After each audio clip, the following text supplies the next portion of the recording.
एक बात बताओ, जब बच्चे पैदा होते हैं तो बहुत सारे घरों में ऐसा होता है कि वो कहते हैं कि भाई लड़की नहीं चाहिए लड़का चाहिए। क्यों?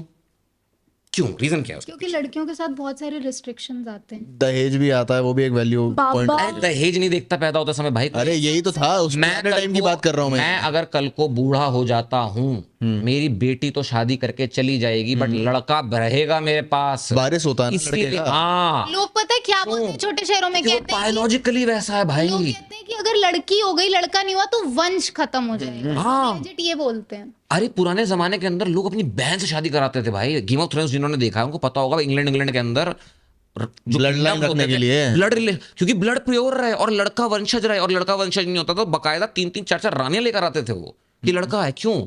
क्योंकि जब वॉर होगा ना, जब दूसरा किंगडम मेरे पे अटैक करने को आएगा तो वो मर्द ही होंगे जो वहां खड़े होकर बचाने के लिए आएंगे, तो इसलिए चलाना उसी को पड़ेगा। लेकिन क्या एक्सेप्शंस नहीं रहे हैं? बट वो एक्सेप्शंस थे। झांसी की रानी ले लो यार। झांसी की रानी ले लो भाई, तुम वो ले लो, क्लियोपैट्रा ले लो इजिप्ट की। लेकिन क्लियोपैट्रा का किंगडम भी लास्ट में किसके हाथ में गया? Julius Caesar.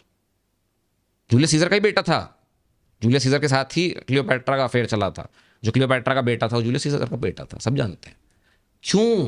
क्योंकि nature of society, you can not change the nature of society. अगर मर्द जात कुछ उसमें ऐसे कैरेक्टर हैं जो हरामी हैं, भाई उसका तो मैं तो कुछ नहीं कर सकता, मैं तो सिर्फ बचा सकता हूँ। ये कलयुग है, सत्युग में सब ऐसे ही तुम जैसा कह रहे हो वैसे ही ड्रीमलैंड ही होगा वो, और कुछ नहीं। ये बस साइकिल वही है आएगा तब तो आएगा उसमें। इक्वालिटी वही तो नेचर ऑफ साइकिल है ना।